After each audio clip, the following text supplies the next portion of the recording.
Mountain Resource Conservation and Development Council.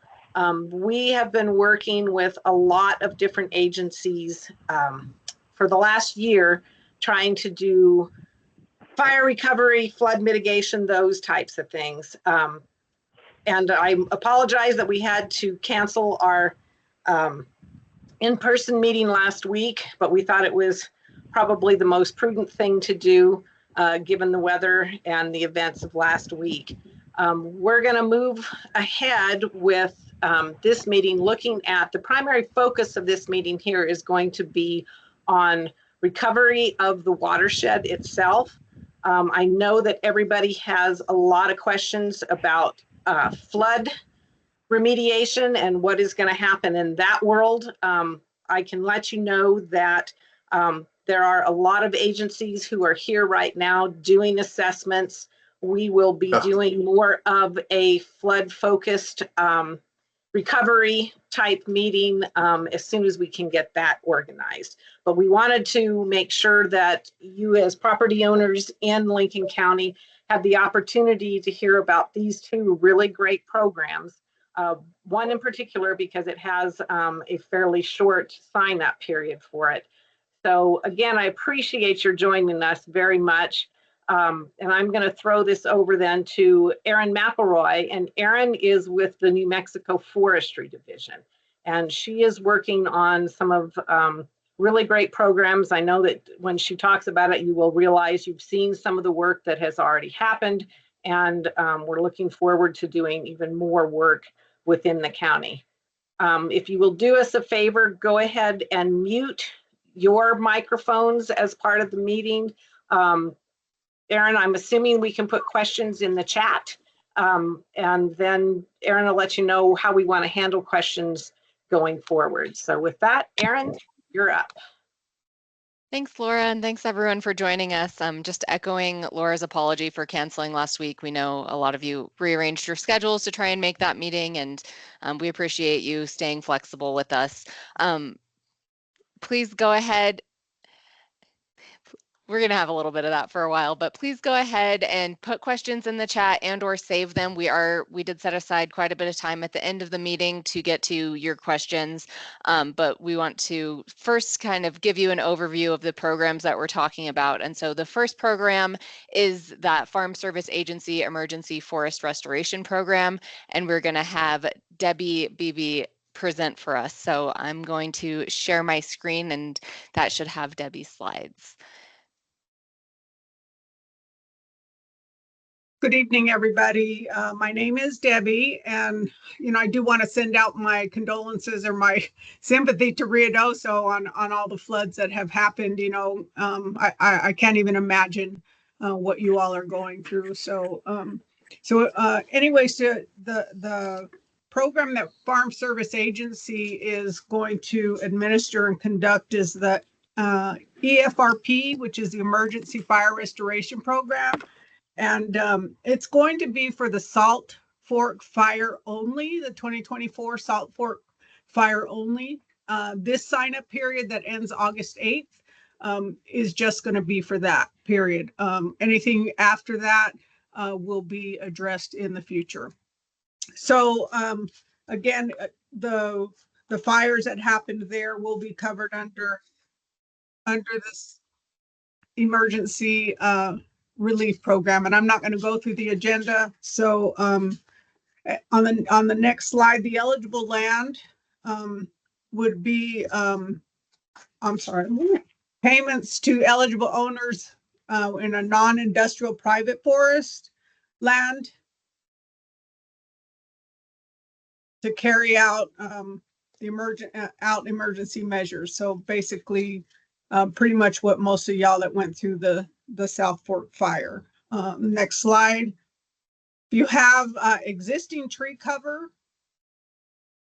and this was the slide I was saying, the fire that y'all had. So existing tree cover or had tree cover will be eligible. Be owned by a non-industrial private individual group or association, or be physically located, which this program is going to be administered out of Lincoln County. Alamogordo, Lincoln County. So cost share is the next screen.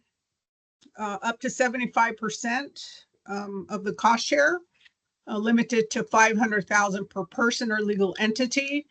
The minimum qualifying cost for the restoration is $1,000 per participant. So you'd have to at least have receipts and documents to show that you've spent over at least $1,000 or more.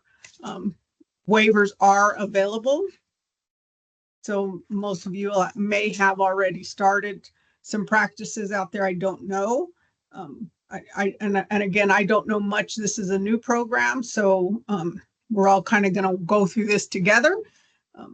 So the next slide, eligible forest restoration practices are listed there: debris removal, down or damaged trees, site preparation, planting materials, labor to replant the forest stand, prescribed burning, fire breaks and fuel breaks, restoration of forest roads, streams, fencing, tree shelters, tree shrubs, and wildlife enhancements.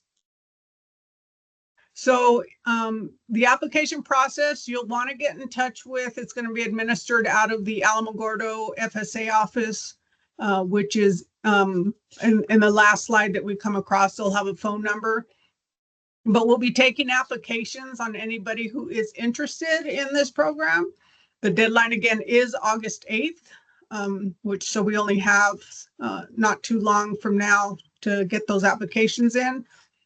And so we are already approved for EFRP. And so you want to get your applications in as soon as possible if it is something that you all are interested in, any one of y'all. So the next slide is the application process. Like I said, my most important thing, or what I suggest, is to make a phone call to the office and an appointment. Let's get you the application signed and submitted. What components, what practices, what you're needing, the area that you're located at, that you have the fire area. So some of those main information we'll need. If you are not in our system, in order for us to do any kind of applications or payment processing, there will be some additional forms. We'll need to establish you as farmers or ranchers or homeowners, privately owned landowners in our system in order to be able to load applications and all the other information as far as eligibility, and then therefore process any kind of payments that would happen in the future. So definitely want to contact the office, and let's get started if, again, you're interested in applying. Okay. The technical assistance and planning will be provided by the Forest Service. So once we get an application and get our part done, the FSA office, then we will go over to the Forest Service, and they will provide the technical service on what needs to be provided and done from there. They will then in turn come back to us, and then we will put their information of what they've authorized and what they see is necessary, and then pretty much just working together on which way we'll go from there on and what will be paid. So let's see, the next slide is recommendations for vendors. I think that's still on the next slide. That one is still just talking about, okay, recommendations for vendors or contractors if needed. Support practice installation and restoration will ensure NRCS conservation practice standards. So, they'll be in on it as far as helping us to, do the technical service, certificate of performance. So there'll be some inspections happening after all of the practices are done. Once we get the applications, the technical service completed, applications will go back and forth from FSA to the producers and to our county committee for approval or disapproval.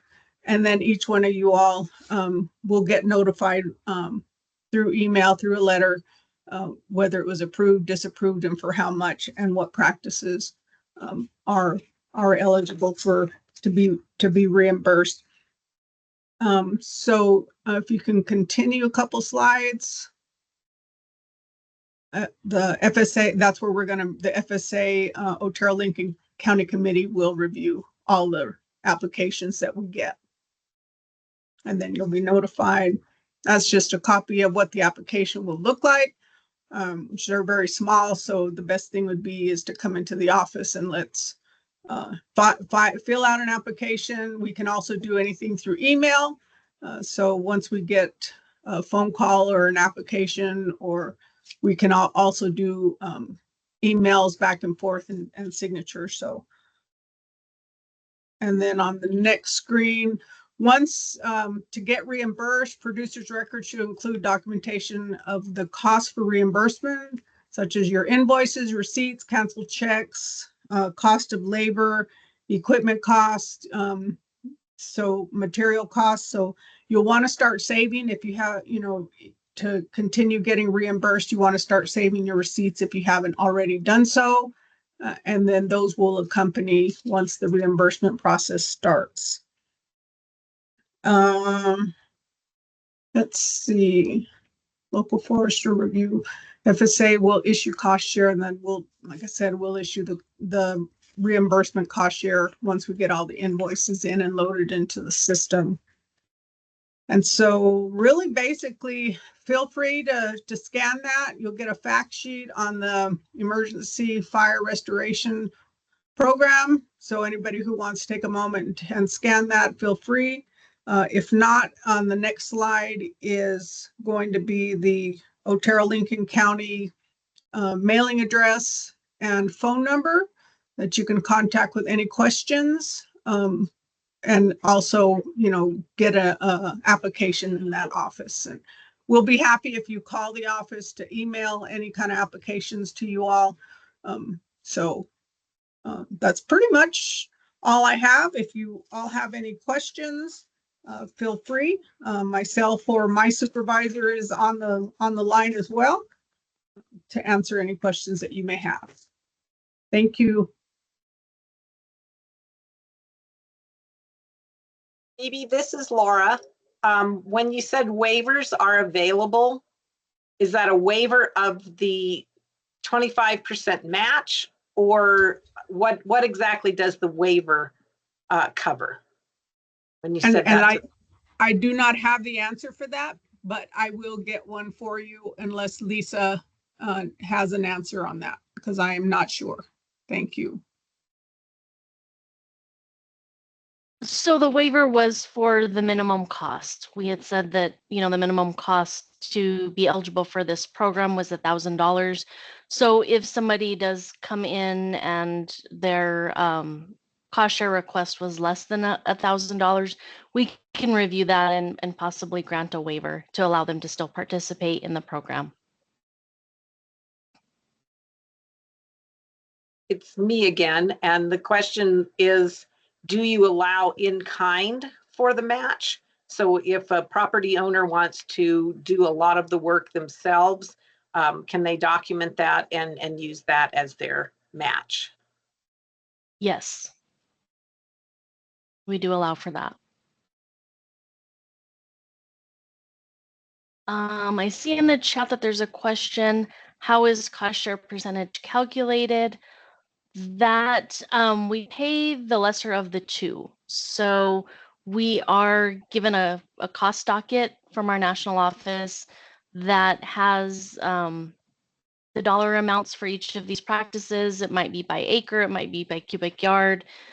And so we will actually pay the lesser of the two of those, so if it costs the producer less to do the practice, we will do 75% of that. Or if our calculated price amount was the lesser amount, then we'll do 75% of that.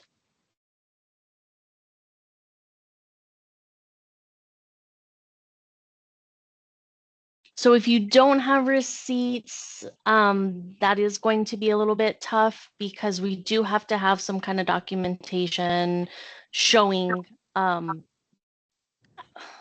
tying a dollar amount back to the work that was done. Let's see, does this include all costs since the fire last year? So it would include all costs to, if it's going to depend on what type of practice you apply for. So for instance, if you're trying to replant some trees, then we would be going off of all of the cost that it would take to get those trees replanted. So the minimum that, once the minimum is met, so one of the questions is, once the minimum is met, what percentage do you pay? That will be 75%. That will be 75% of the estimated cost.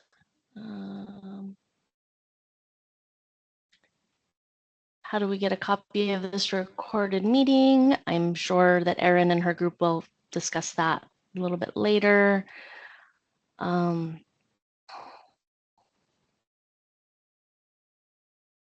I can address that while you read the longer question in the chat, perhaps. So we're recording this meeting, and if you are on either mine or Laura's email list, we can share a link to the meeting once we've posted it online. If you got forwarded this meeting through a neighbor or a friend, that means you might not be on our mailing list, and please put your email in the chat and we will make sure and include you on that follow-up. So Jim Watkins, I am going to ask if you can call the office because that's kind of specific. And our staff should be able to help advise you. Just because you've kind of got a detailed question there that I don't, we'll probably need to visit with you to get a little bit more information. This does not apply to road repair, so that unfortunately is not covered under EFRP. Our slides will be made available. Erin and her group will, I'm sure, will be sharing that with everybody on the call.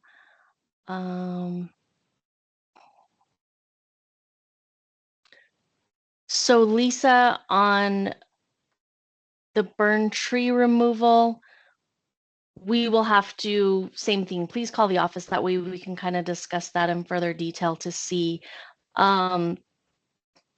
if you are going to be reimbursed or help from the Forest Service, then we can't double dip. And same thing, we would need to know where the property is at, because for this program, it has to be privately owned property. It cannot be Forest Service land.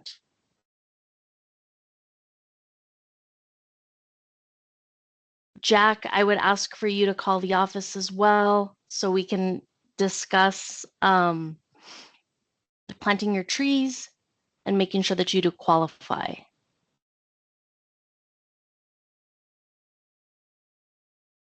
If road repairs due to bridge washed out. Teresa, on the road repair, because of the bridge washing out, I don't believe we can cover that, but same thing, call, let's take an application, and then once we do a site visit, we can determine if that's going to be eligible or not. So yes, we do have as far as Riker's question, will your budget be big enough to handle the volume of applications expected for help? We should be able to. This is a first come, first serve type of program, but many times we never even hit our budget. So I would encourage everybody, if you think you might want to apply or you think, make sure that you do call the office within the next couple of weeks. When does tree replanting occur? That would be something that we would ask our state forestry and Forest Service when they're doing the technical. But you would need to file an application with us first. That way we can get an application started, and then they will advise in their plan when you need to replant those trees.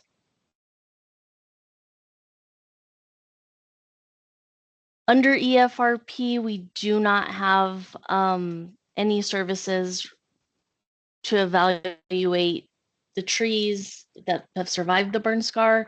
That might be a question that somebody else on this call that's presenting today can address, but that's not going to be covered under our program. So yes, the applications are open. Sign up did start May the 10th. So the deadline to apply is going to be August the 8th. The office in Alamogordo is open Monday through Friday from 8 to 4:30. So please, we ask that you do call just to give us a heads up. That way our staff has enough time to get your paperwork ready whenever you come in and to make sure that somebody is going to be there. We are a little bit short staffed, so sometimes there is only one person in the office, and I would hate for you just to swing by and they're out to lunch or something of that nature. But we are open Monday through Friday.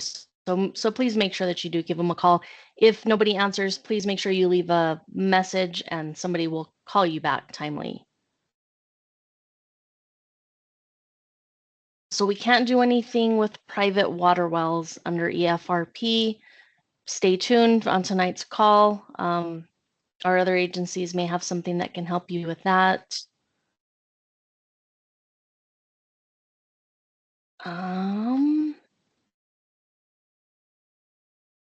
So this is for the fire that was last year in Lincoln County. So I have been dealing with so many disasters. Erin, can you help me out? Was that the Salt Fire or the It's South? the South Fork specifically that this program is available for.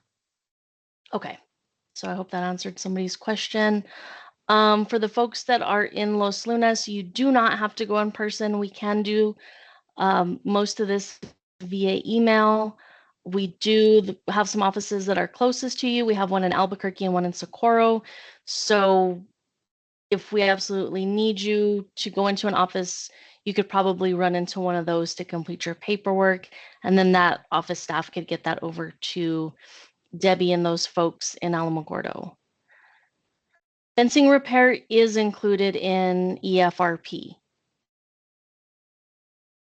So like I said, my suggestion is to call and file an application.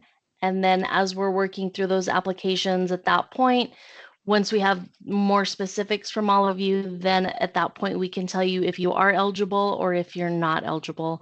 It's kind of hard with general questions to be certain to tell everybody if they are going to be eligible or not, just because we do have to look at the physical location of where your area is at, and there are some other criteria.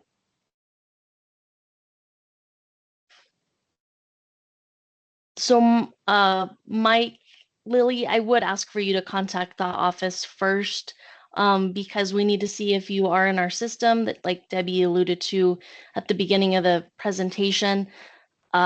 If you're not in our system, then there are going to be several other forms that we'll need to collect from you, not just the application.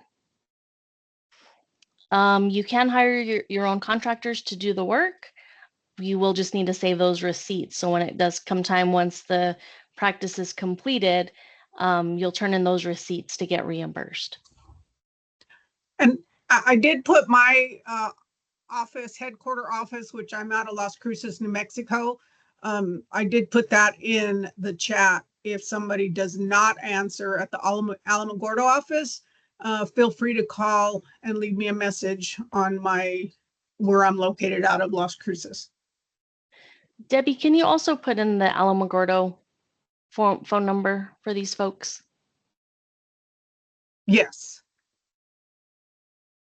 And I also did just want to share through Laura's organization, the South Central Mountain RC&D, if you visit their website, which I'm going to put in the chat right now, they have some resources. I'm just going to share that webpage real quick. So from their homepage, you can scroll down and there's this announcement about tonight's meeting. There are a few different resources here, including this draft document that covers what practices are available through EFRP, and it also discusses what the approved cost rates are, and then what the maximum cost share you can receive for those practices are. So make sure and check out that resource. And by following the link that I just put in the chat. There are a few other things there as well, but I think that one, as well as that EFRP fact sheet is there that Lisa sent, or that the QR code was taking you to. So make sure and check that out for additional information. Okay. I think we're going to move along. We'll have more time if you guys have additional questions at the end. But next up, we're going to have Nick Smokovich, our Capitan District Forester, talk about the New Mexico Forestry Division's post-fire program, which I think many of you have already enrolled in, but we'll give you a little bit of an update as well as a program comparison at the end.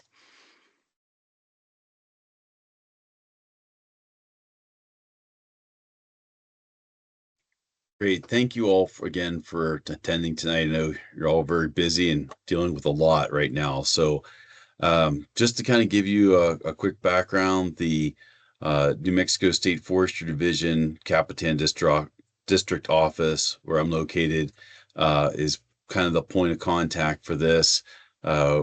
We had a long sign up period online at our website and through that submittable program.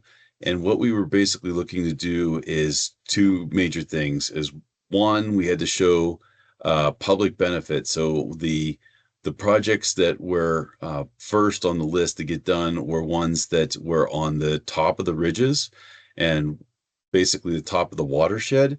And so we were installing these erosion control barriers with the dead trees, the logs, and we were putting those across the slopes and staking those in place using our contractors on our statewide price agreement.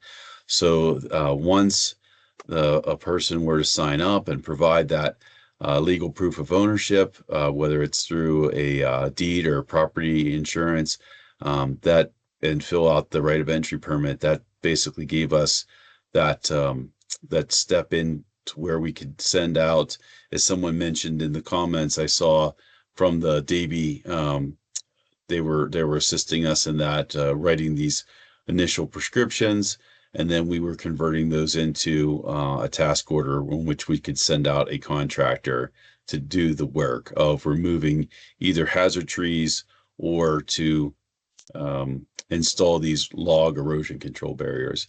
And as you can see there's the general process that was kind of lined up on how that would be done, to assess where it was best to implement it to start with, and those will continue to be implemented as we get approvals for these task orders to send out contractors to various properties.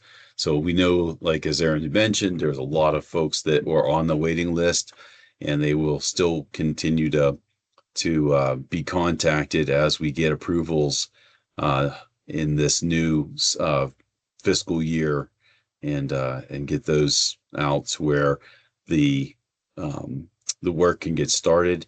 And then, of course, what's really nice about this program is that it's actually, once we inspect the program of work that we designated for these contractors, the contractor will be paid directly by the state of New Mexico through their price agreement. So there's not an actual exchange of funds by the private landowner. Sorry about that echo.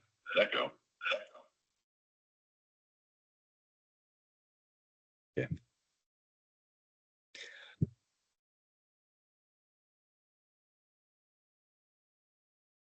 Okay, so again, we needed to make sure that there was a public benefit to these state funds being placed on the private land, so that there wouldn't be any violation of anti-donation clause. So, hazards that we're trying to avoid having problems with is along power line right-of-ways, road right-of-ways,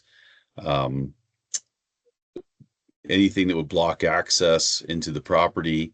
And so, but what I do want to mention that excess materials, as it states here, beyond those used for the erosion control, are at the landowner's discretion. The wood still belongs to the landowner, and that their removal off the property is a coordinated effort between that landowner and the contractor that was selected. And we encourage that. We're trying to remove hazardous fuels, so in future times, when after some more regrowth happens, that this down woody material beyond what is needed for creating mulch to protect the soils or for the erosion control logs can be removed from the property. But that is still a landowner product, and we need to make sure that those agreements between you and the contractor is done outside of the scope of what the state is doing. So as mentioned, you'll see a lot of these put into place, particularly once you get to the top of Ski Run, the top of Swiss Chalet, and you're looking on both sides of 48 as you're going down. You'll see these in place, and they're already, from the rains that we've been getting, accumulating soil on the uphill side of the logs. So less silt and debris that will end up in the culverts and various places downstream, and encourage the infiltration of water into the soil so that we can regrow plants that will long-term anchor the soil in place.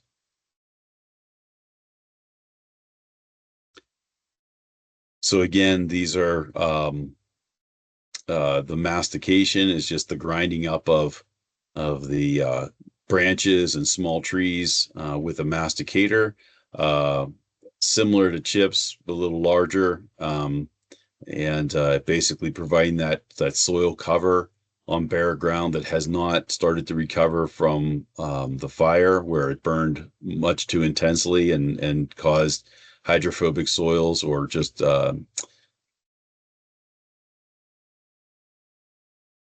and then this will allow providing that microsite for the grass seeds to grow and establish, and native plants to establish, and where there'll be places for using the program that FSA is discussing about replanting.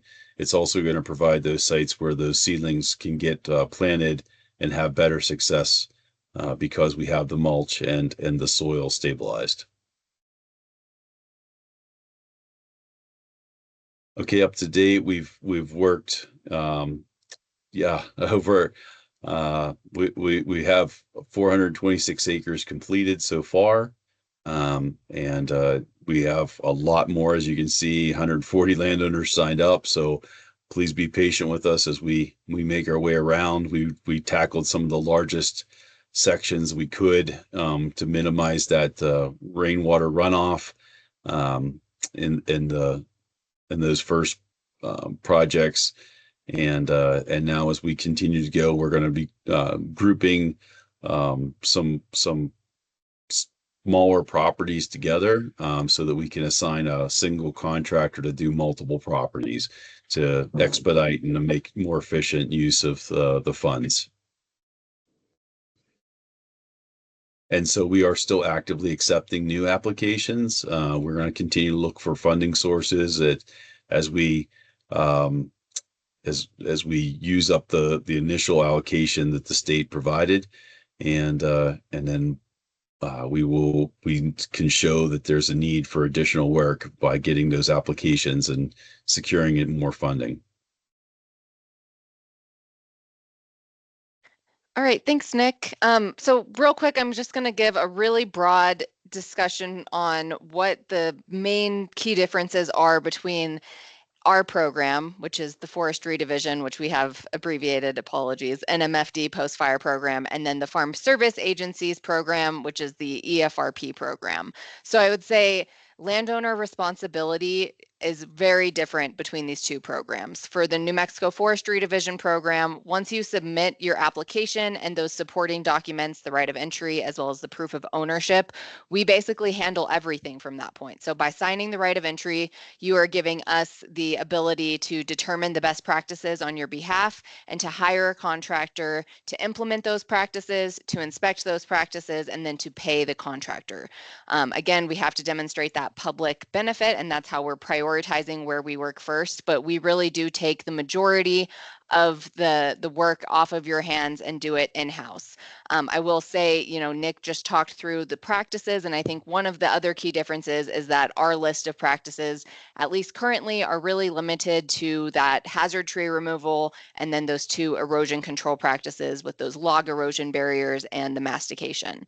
The FSA program, as Debbie mentioned, it's reimbursement based, and the landowner has the right and the ability and the responsibility to choose their own contractors. So, you know, you'll get the technical assistance, which the Forest Service actually has us, the Forestry Division, help provide that technical assistance. So once you do all of the steps that Debbie talked about getting signed up for the program, we'll actually have us or our contractors go out there and give you a plan that says these are the practices from that list of EFRP practices that we recommend for your property. And at that point, you're responsible for selecting a contractor, for having them implement those practices, and for paying the contractor. We'll still do the inspection report. And then after that inspection report passes and you submit all of your receipts and necessary paperwork to the Farm Service Agency, that's when you can get that 75% reimbursement based on those receipts and based on the approved rates that the Farm Service Agency has. And those, again, are in that document that is in the South Central Mountain RC&D's website. I will say one of the, you know, it's easy to go through our program because we kind of do a lot of the working with contractors, but you have a little bit of additional practices. So if you are interested in that fence repair or trail repair, invasive treatments or reforestation or rock erosion structures, those are all available through the Farm Service Agency program and not currently through our program. So I encourage you to really look through that list of acceptable practices and to see whether you are interested in additional practices that aren't covered through the Forestry Division's program. And if so, definitely try and apply for the Farm Service Agency's program by that August 4th deadline. So those are some of the key differences. I'm going to switch us over to the chat now and see if we have any specific questions. Okay. So Michael Lilly asked if the application for the log erosion barriers is the same form. It's a separate form from the Farm Service Agency, but if you applied for the New Mexico Forestry Division program, that covers all of the various practices. So I'm not 100% sure if you're on our list, Michael, but if you are, then that will cover those practices. Great question from John about the erosion control materials and the potential risk of them going and washing down slope. We actually, and maybe you can see it in the picture here, we actually have staked all of these log erosion barriers in, so you can kind of see it here. And that is one of our best practices because otherwise they would wash down. But we were out inspecting some of the properties we worked on following last week's, you know, very intense rainfall that we experienced, and we actually did not see any evidence of those logs washing down. So the stakes seem to be working. If you applied for this program in the last round, yes. So if you applied for this program, it's kind of a rolling application at this point. You do not need to reapply. Feel free to, you know, reach out to us and we can make sure that you're on our list and that we have all your documentation. But if you've applied, you are still on the list. We're just, again, in a little bit of a holding pattern, partially because of the fiscal year changing over and partially because we just wanted to get caught up in some of the implementation work. If landowners cut down trees, can we get help removing the logs? Our program cannot assist with that, unfortunately. We cannot take ownership of any materials that are on private lands, and we actually can't help with the transportation of materials. Lisa, do you know if EFRP can help with hauling already cut trees? I'm not actually sure about that question. I don't believe so. Okay. Aaron. If I could interject, I was wondering, like, if you're talking about big logs, that might be quite difficult. That's where talking with local contractors who utilize that type of material, and we can help you assist in getting in touch with those folks. And that would have to be a private to private agreement. But if it's small material like slash that can be disposed of, there are other methods, and perhaps we could also look at that too, as far as and correct me if I'm wrong, BB, is that with the prescribed burning portion of the EFRP, could that be used to get rid of the slash material if there was piles on property?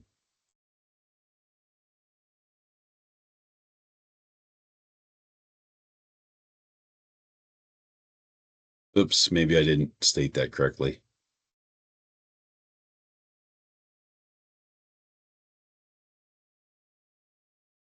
I mean, we can look at this practice list and see. So it seems like for the most part, it has to be like piling and burning has to be combined with the actual cutting and thinning. So that's a great question, and maybe something we can explore a little bit more. And I don't think we have a really great answer at this time. The thistle control, the EFRP program can help with weed treatment. So there is an opportunity through the EFRP program to help with invasives such as thistle. And to Thomas, your property is in purple and nothing has been done yet. So the purple here is actually just showing where we've done the first step of having our contractors do the assessment work. So if your property is in purple, that means that you enrolled in our program and that we've done the first step of looking at the first step is always that we need to get eyes on your property so we know exactly what we need to do there. So that means that we've checked that first box and you're now in the queue for getting to the implementation phase. But as Nick mentioned, 140 landowners, we've been trying to get some of the big acreage that is going to have a lot of public benefit first, but we do currently anticipate that we'll have adequate funding to get to everybody. And so please be patient with us as we try and administer the program as efficiently as possible.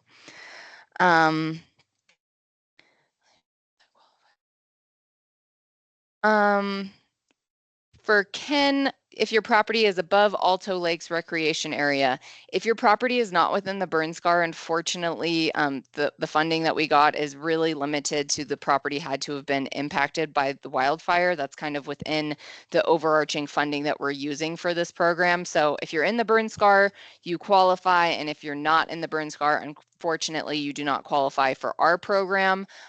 However, we recognize that a lot of folks who weren't in the burn scar are suffering from flooding impacts at this point, and we do plan on hosting a meeting at a later point with our partners at DHSEM to provide updates on any resources that are available for that. I think a lot of that is in flux with the recent flooding, but we do plan to follow up on that.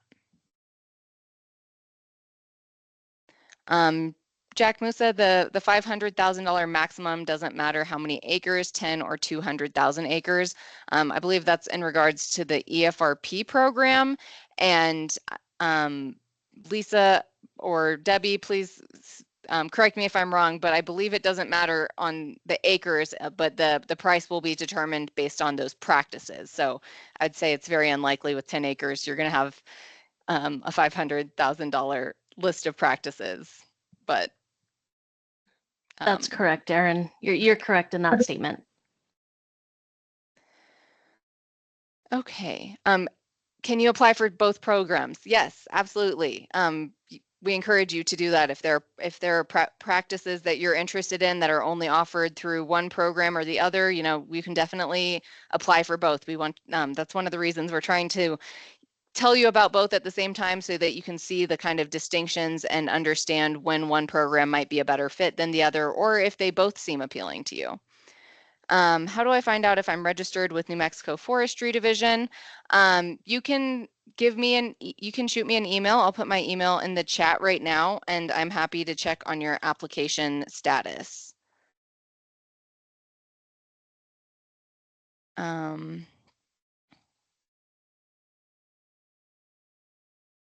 Larry, you applied a year ago. Our program actually has only been open since February, so you may have applied for a different program. Again, if you want to email me, I can confirm whether you're actually in our program or not, because we didn't start accepting applications until January or February. So that might have been the NRCS program or one of DHSEM's programs.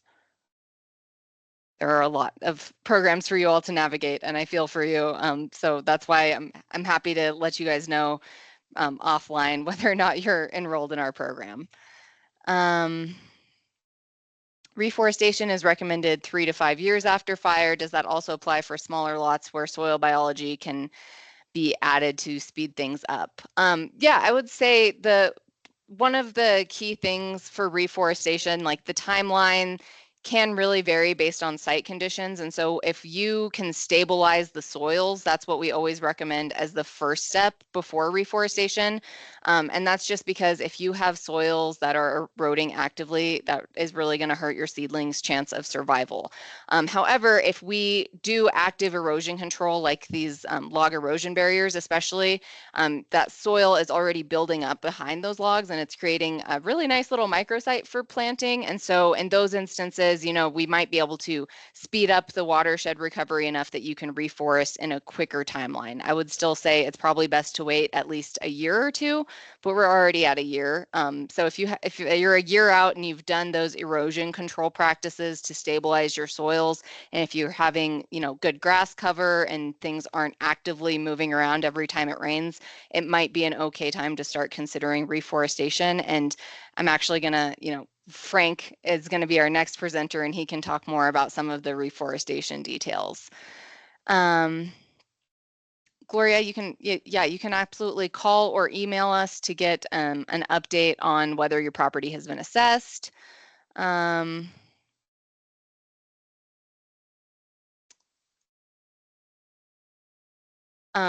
everything that is specific to like where you're at in the program, I'm just going to say email me and I'm happy to give you an update.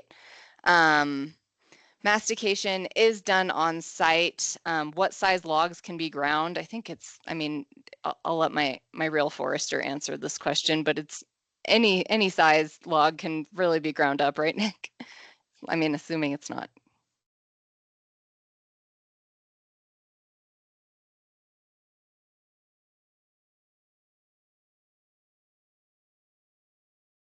Nick, did you get my question? Yeah, Mr. Adams, yeah, I did see that, and yeah, we're definitely in that process of submitting and trying to get those task orders approved so that we can get the contractor out to you as soon as possible. It's been a challenge. We understand, but thank you for holding in there with us, and hopefully we'll be hearing from us very soon. Yeah, and I think the rest of our questions are mostly about specific sign up. So just to help keep us on schedule, again, we'll have more time for Q&A. But I'll repost my email in the chat. If you have a specific question about whether you're signed up, just please shoot me an email. And I will get back to you as soon as possible about the status of your application. And with that, I'm going to stop sharing our slides. We will make these available after the fact. And then I'm going to turn it over to our friend Frank Curtin with American Forest to talk a little bit about the reforestation planning support that American Forest is offering. Yeah, thank you, Erin. And also thank you, Laura, for the introduction and for bringing everybody together for this meeting. As Erin mentioned, my name is Frank Curtin. I'm the Director of Private Lands Reforestation with American Forests. We are a national nonprofit organization that's been working on forest conservation since 1875, and we're actually the oldest conservation nonprofit in the nation. And my specific division that I work for specializes in reforestation and resilient climate adaptive forest management. I did want to start by acknowledging everything that the community of Ruidoso has gone through in the past year, from the initial South Fork fire to the devastating flooding that happened just this past week. But I'm really encouraged to see how many folks are joining into this evening to talk about the future and engage in a conversation about reforestation. Just a little bit about myself. I live in the inland Northwest in central Washington. So unfortunately, I'm not located locally in New Mexico, but I do live in a similar ecosystem with really hot, dry summers, cold winters dominated by ponderosa pine and Doug fir forests that also have experienced a very large increase in catastrophic fires over the last several years. And I did actually have the opportunity to meet with several landowners this past week in Ruidoso, and it was really encouraging to see how resilient and dedicated the community is. So I'm really looking forward to working and engaging with as many of you guys as I can. So American Forests is currently working under a forest landowner support grant from the U.S. Forest Service, which gives us the ability to help private landowners with reforestation technical assistance. For forest landowners such as yourselves, this would look like either myself or other consulting foresters that are more locally located to come out and walk with you guys on your land and talk about goals and objectives and help determine what type of a reforestation plan looks like for your specific property. And if you're interested in working with a consulting forester of your choice, we can help pay the costs for their work and oversee that work to ensure that you guys receive a good product at no cost to you. And what I mean in regards to these types of different products and technical assistance is we can offer basically the development of a reforestation plan. So we develop reforestation plans that not only meet specific landowner goals and objectives, but are also climate adapted and resilient to current future conditions.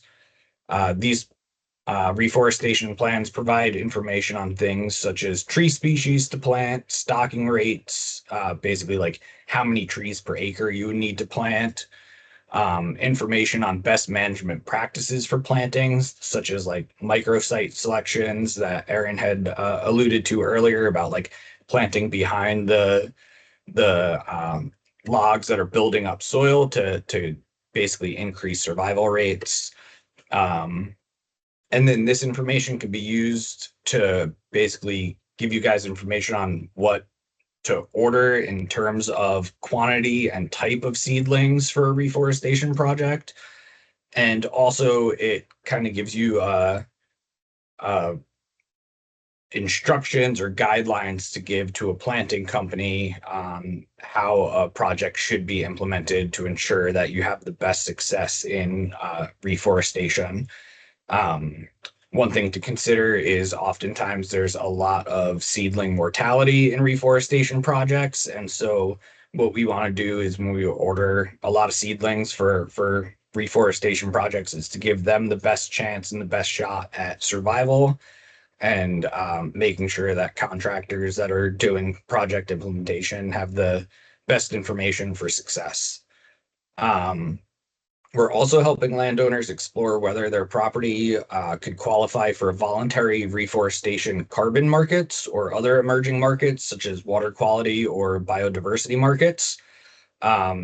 These voluntary markets help to pay landowners for planting and maintaining healthy forests. However, they're very complex to navigate, and they are not always the right fit for every landowner.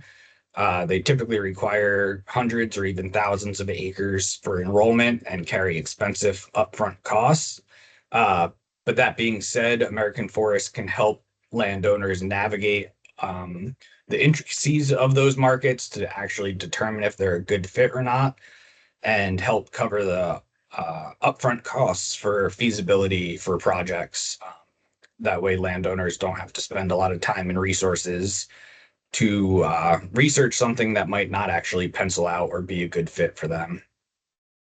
And I think that's pretty much all I've got for you guys. I'll put my contact information in the group chat here. For anybody interested, I'd be happy to connect one-on-one to talk about your specific goals and objectives for reforestation. And then I can help direct you to any other resources that might help meet your goals and objectives. And yeah, that's all I've got for you. And I'm happy to take any questions. And thanks again, Erin and Laura, for putting this all together for everybody.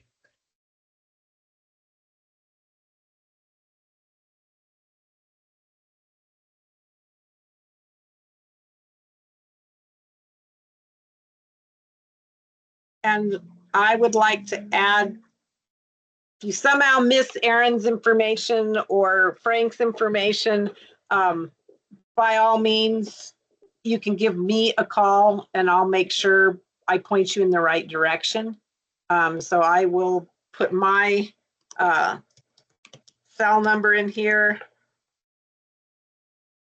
Seems everybody in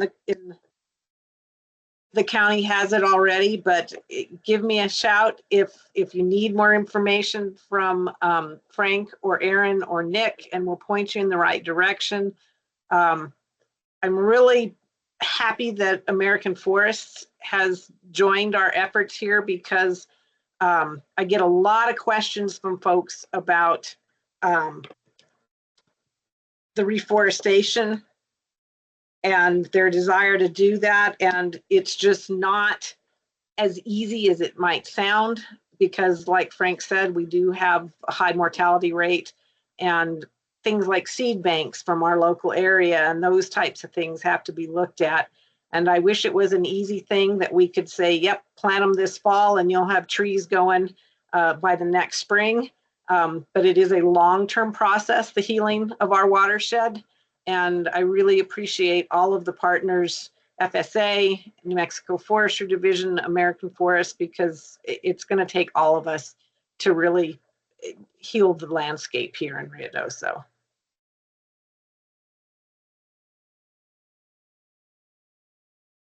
Thanks, Laura. And I've been trying to respond to folks in the chat. So if you asked if you signed up for our program, please double check there. I may have missed some folks, and apologies if so. We will be sharing out, if you're on our mailing list, we'll be sharing out, the recording of this meeting, as well as the presentations and contact information. It's probably going to take us a couple days to get all of that compiled. I'm hoping by Friday. So please bear with us as we try and get the video uploaded online and everything. I'm not seeing too many other questions in the chat, but I think we'll just sit tight for a minute. And if you think of anything else, please feel free to reach out.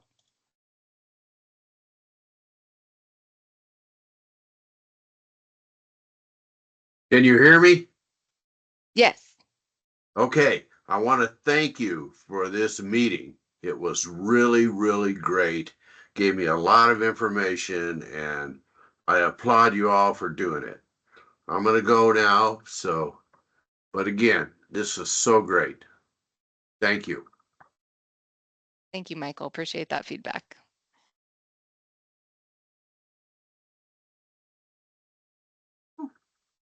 And I think Pat had a question about the on-site inspections. Yeah, great question. We are hoping to mobilize our contractors again, probably within the next month or two. Part of it depends on new landowner signups. A lot of the assessment team comes from out of state. And so to mobilize them, there are some startup costs, and we want to make sure that we're able to use our funding as efficiently as possible so we can get to treating all of your properties. So we're kind of at a stage where we're waiting to get a good aggregate of landowners where we can keep that assessment team busy for a few weeks just to make those startup costs worth it. But again, I'm really hopeful that we'll get folks back out on the ground starting up those assessments by, I would say end of August would be a conservative estimate.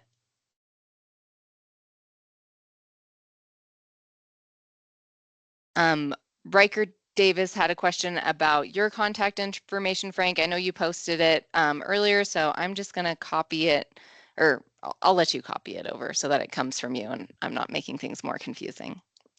I'll redo it right now. Thank you. And then I respond to Thomas Austin. I will make plans to go out and take a look. I want to make sure that our Musa project is not shunting water unnecessarily towards your property. But as I mentioned in the chat, we can't do anything at this moment with the U.S. Forest Service land if that's where some of this runoff is coming from. So that I can at least state has been aerially seeded and aerially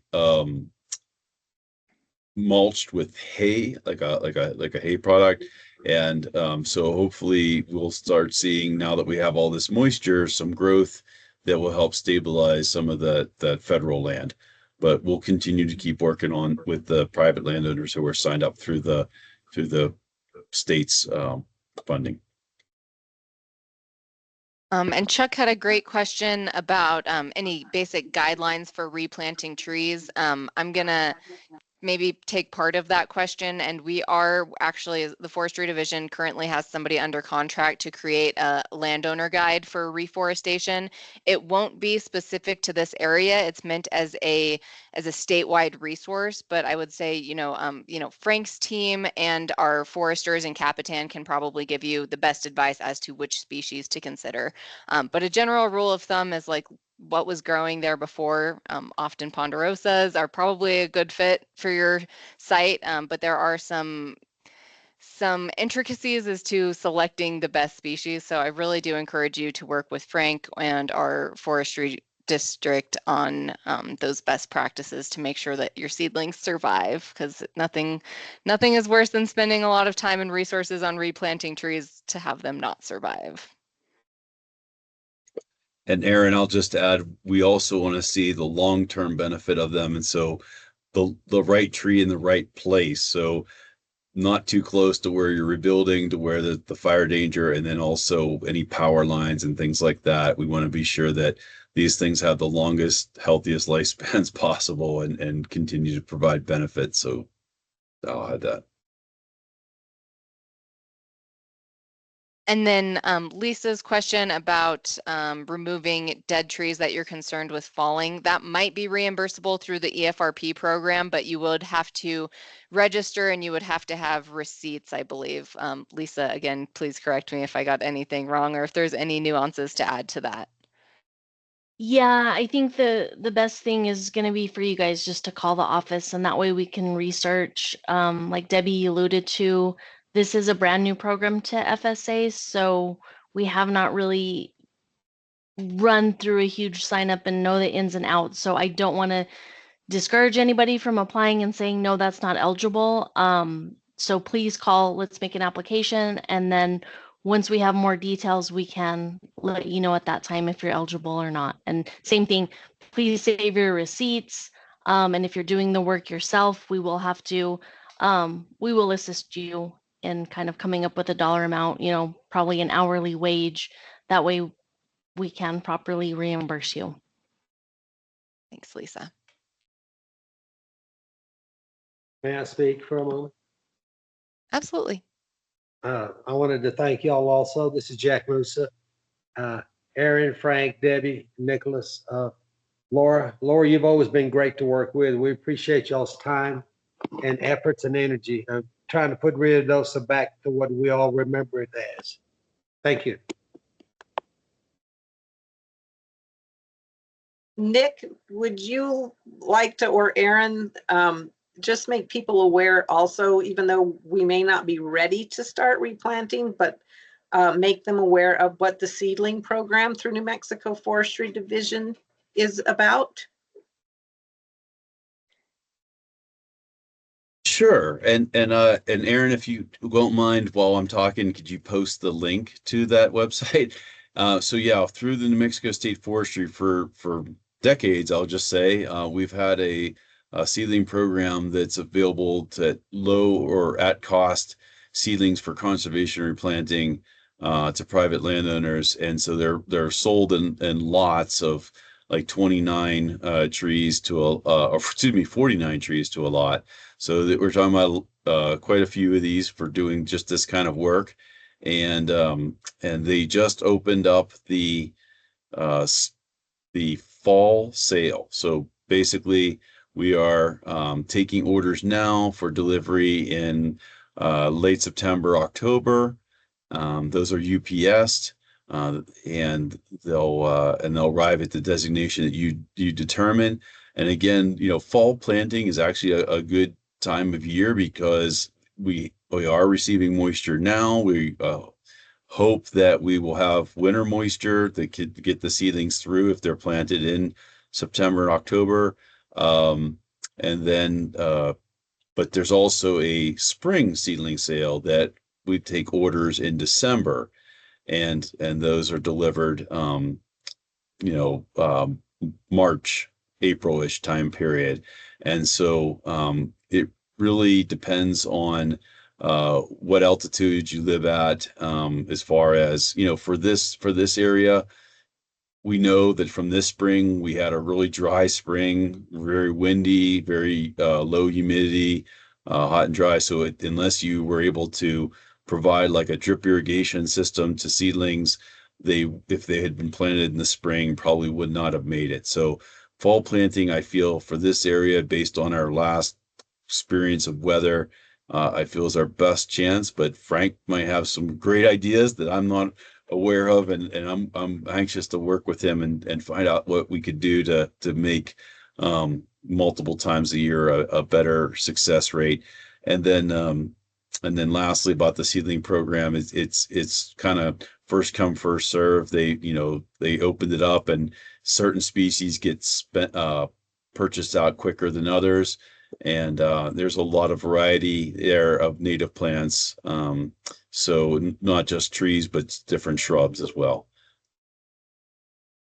Yeah, and I'll just add, on that website that I posted, it talks about when ordering opens up. I just checked on that website, and we're already sold out of Ponderosa pine for the ordering season that just opened 10 days ago. So definitely encourage you to check out that schedule. They open on the first Monday in December and the first Monday in July every year. So try and get your orders in early, because like Nick said, it is the first come, first serve. So pay attention to those dates so that we can get you the trees that you need.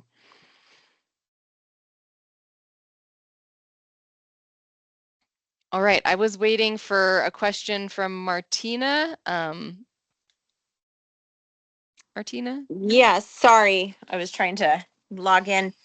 We had to log in a little bit late, so I might have missed this. But I was listening to there's like the 2 separate programs that you can apply for, that help with like the dead trees and that sort of thing. Is that correct? Mm-hmm. Okay, and I read that one was like reimbursed if you do it on your own. We had been kind of looking into that, but the quotes that we're getting are outrageous, or they seem outrageous to us, and so we're just really worried. How do we know that we will be reimbursed for that? I know you guys said at 75%. Do we, like, before we pay a private contractor to do that, do we get something from you guys that says, yes, we will reimburse you? Because we're also in the process of trying to rebuild, and we don't even know if we could do that with the cost of everything going up. And so everything is just really tight. We're trying to figure this out.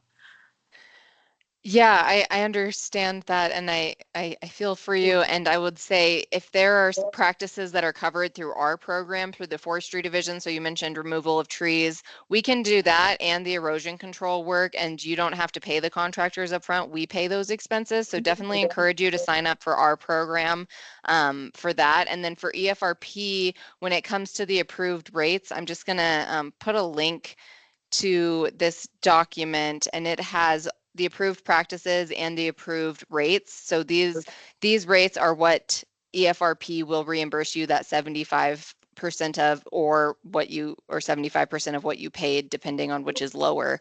But I think the best course of action is probably to look through the practices that they have and see what you need, and whether our program or this program is a better fit for you, or if you want to do both for different practices. And as far as missing the first part of the meeting, we are recording it, and so we'll send out a link that has the whole presentation so you can refer back to that portion. Okay, that works. And then also, is each program, like I said, we are in the process of rebuilding. If we can get that where we need it to be and our permits are approved, is there anything with that, like if it's our turn to come up with one of your programs, well, then we have to go then at the back of the line because we're rebuilding and all of those contractors and everybody are there. You know, how does that look? We actually haven't run into that too much for our program. So I guess it depends on a few things like the size of your property, I would say. Nick, go ahead and add on. Yeah, well, part of your first part of your question was about the cost, and I am concerned about that when you said that because yes, it is expensive no matter whether we're paying for it or reimbursement. We're trying to we with the state we had standardized costs. The contractors had to bid on certain practices, and that's what their reimbursement rate is. But for those of you out there that are looking to do this, I mean, I really recommend calling around, getting multiple quotes, and and ask for references like the last person they work for, and making sure that they're happy with the work. The one thing I'll say is different is like if you're working in an area where they can operate a large piece of machinery and move rather quickly, removing trees, that is cheaper than like hazard trees, like that are close to the home or where they have to negotiate around hazards like power lines and remaining infrastructure or other outbuildings. And so that can really change the price. So if they have to climb a tree, that's significantly much more expensive than just falling a tree with a chainsaw out into a flat area. So just kind of wanted to put that in perspective. Okay, no, I appreciate that greatly. It just seems like multiple, like different people we've called, they all like kind of work together with the other people that are also doing the same job. So they tell you, yeah, call and get another quote, call and get another quote. So and maybe that's just the price that it is, but we're about on an acre of property. A lot of our trees were taken down with our debris removal of our home, so there is still some trees left, but we're being told numbers of $12,500 and up. I mean, maybe that's what it is, but I don't know. So I'm just trying to figure that out. It doesn't seem right to me. I don't know. That seems a Yeah. little high for an acre of land. But again, until I could see it myself, it would be hard. And again, it's, I would recommend that you sign up for the state's program. Maybe we can help you out by just paying for that, and getting that done. But we got to see it first. So please sign up. We will. had We will. some- Thank yeah, you. we're also on an acre, Martina, and we had some very large trees that needed to be taken out. There was climbing involved in several of the bigger trees that were taken out. And gosh, I'm trying to remember, I probably took out 40 and we had to pay somebody else to take out the larger ones. And I'm guessing they probably took out a dozen to 15, and we paid about $13,000. So it is very expensive. Okay, that's helpful to know. You're just trying to do your best. You don't want to be taken advantage of, but you want to pay people for their work appropriately. So that's what we're struggling with. Thank you.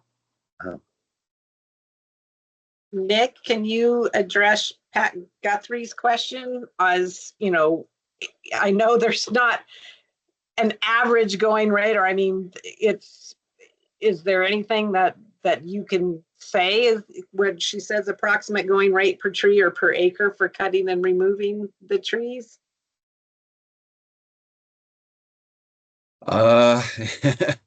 I suppose, I mean, I can't quote for any one particular contractor, but we're kind of looking, again, this is for areas where there's no hazards. They're not climbing them.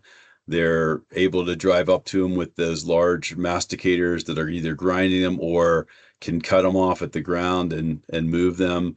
We're looking right around, I'm just going to ballpark it and say like $2,500 an acre to $3,000 an acre. But this is kind of, more traditional forestry landscape, not where you have to consider, you know, all these other hazards that are in your way, or other homes, the neighbor's house that might be there. You can't be flinging that masticated wood particles everywhere, and so it can get pretty tricky. And then as far as the removal, you know, like so that you um like like you had mentioned, I'm really glad that you had the program through DHSCM, the when the house debris was removed, the trees were removed as well. That was really great that you're able to get that accomplished. But they spent a tremendous amount of money hauling that material off. And so hauling off material is always going to be a little bit of a sticking point. Like I said, where some of the trees are big enough to where they can still be utilized by a contractor, and you can negotiate that with them for taking that material, and perhaps getting some use out of it. That might help. But I don't want to give anybody the false impression that these larger trees have a large dollar value, because there's so much of it right now that's out there. You know, the firewood market's completely, you know, full, and there's only so much we can do as far as utilizing that material. But I'm trying to work with as many contractors as I can and they are reaching out and trying to get markets for some of this material. It's not nearby, and so it's really kind of sometimes an expense for them to even haul it. So just keeping that in mind. Yeah, I would add to what Nick said, is it so often comes down to it depends. It's really very site specific very often.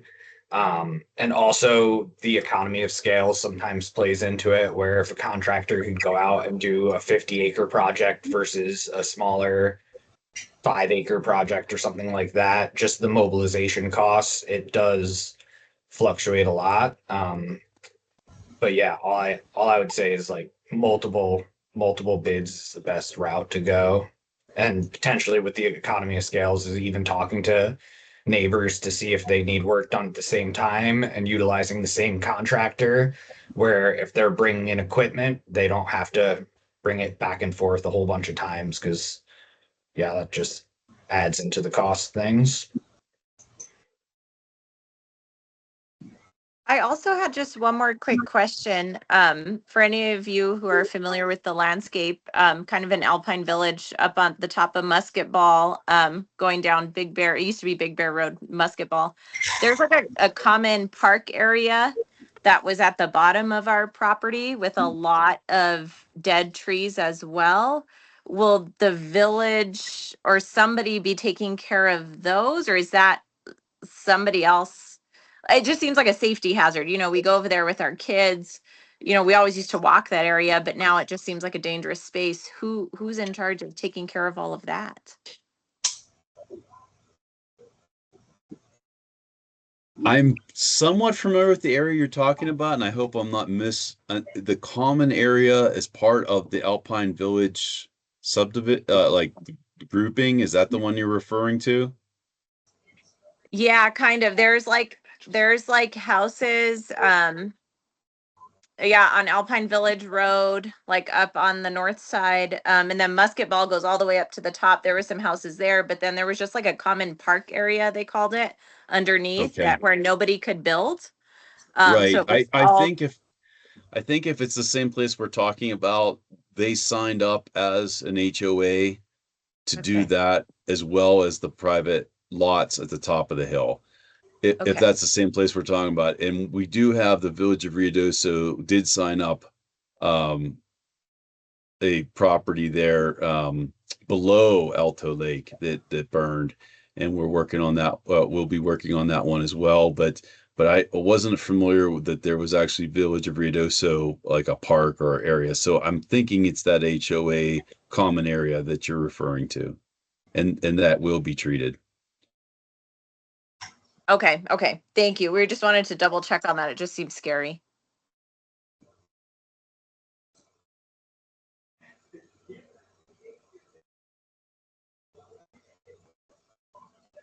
Do we have any more questions from anyone?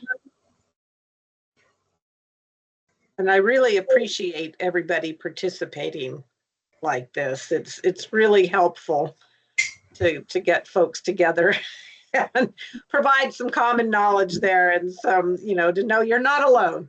And I will tell you that, like I said at the beginning, there are a lot of agencies out there, nonprofits, a lot of different organizations who are working really, really hard to try and bring programs to the area that will benefit you guys as property owners who have gone through the fire and are going through the rehabilitation process as well. We're trying our best. Laura, I'm sorry to interrupt you. I just had one more question because Erin, you look familiar. I don't know if you were in the meeting back in May when you guys were talking about funding for property owners who are trying to rebuild, and there was certain grants coming up through the state of New Mexico for like certain percentage was for low income local residents and then another certain percentage for other people trying to rebuild. Have the applications opened for that program? Do any of you know? I think that might be the Department of Homeland Security and Emergency Management Program. So that's somebody else. Okay. Yeah, so it is a different state agency. We are hoping to involve them in like the next meeting that we have. They're just still kind of in a emergency response mode at the moment because of the fires and flooding throughout the state. But we do hope to follow up with more information on their program as well.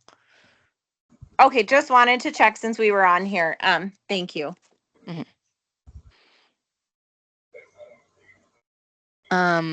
And I see a question about the Elk Haven subdivision. We did have quite a few landowners who signed up in the Elk Haven subdivision, and we do have some assessment work that has already been done in that area. I can look as to whether your specific property was included in that, but I know as a whole we do have quite a few landowners in that area who have been engaged in the programs to date.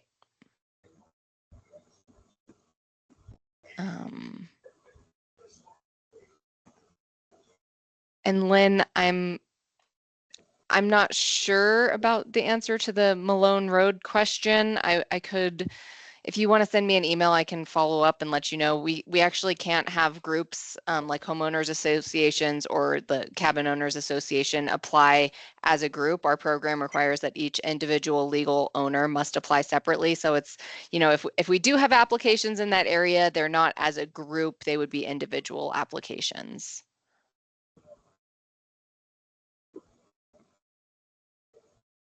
All right, I think things are going to. Yeah, just to say that yes, that each person has to sign up because we have to get a permission, right of entry. It's still your private property, but when we go to assign a contractor, that's where we'll try to group them together.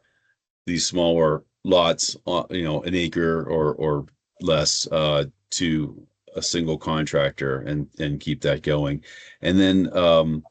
The Ruidoso cabin owners, Laura, correct me if I'm wrong, were we talking about Upper Canyon here? Or Lynn, if asked the question on Malone Road?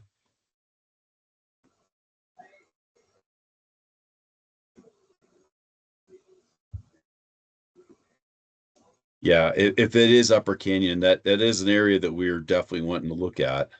And we've gotten applications up there. It's just we're moving kind of east to west across the ridge line with Ruidoso, and so kind of the Alpine Village area is next, and then as we continue working, we'll keep moving more towards Upper Canyon.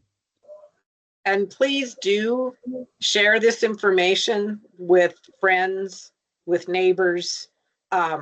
By all means, the more people we can get signed up, the better for the community as a whole. So yeah, and like I said, if you don't want to share this entire presentation, just have them call and we'll get the information out to them. But please do, that word of mouth is still the world's best marketing. So, if you can get the word out that these programs are available, and especially reiterate EFRP, the Emergency Forest Restoration Program, that deadline is August 8th. So if you know of anyone who would benefit from that program, share that information with them and have them call the office in Alamogordo.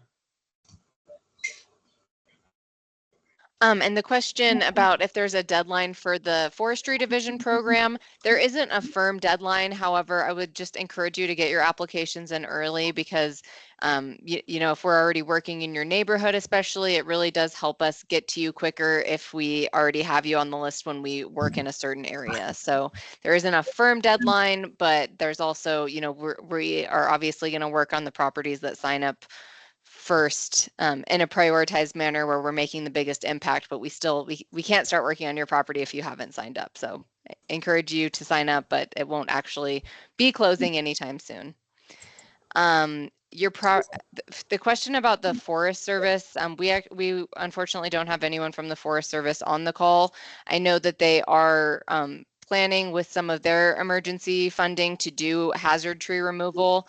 But again, they'll have to prioritize their funding so that they are working around, you know, high population areas like their campgrounds and trails and places where those trees are really causing a hazard. So it's hard to say whether they will treat the actual the area around your property. I can't quite answer that, but you could always try and contact the forest and see if they can share any information with you.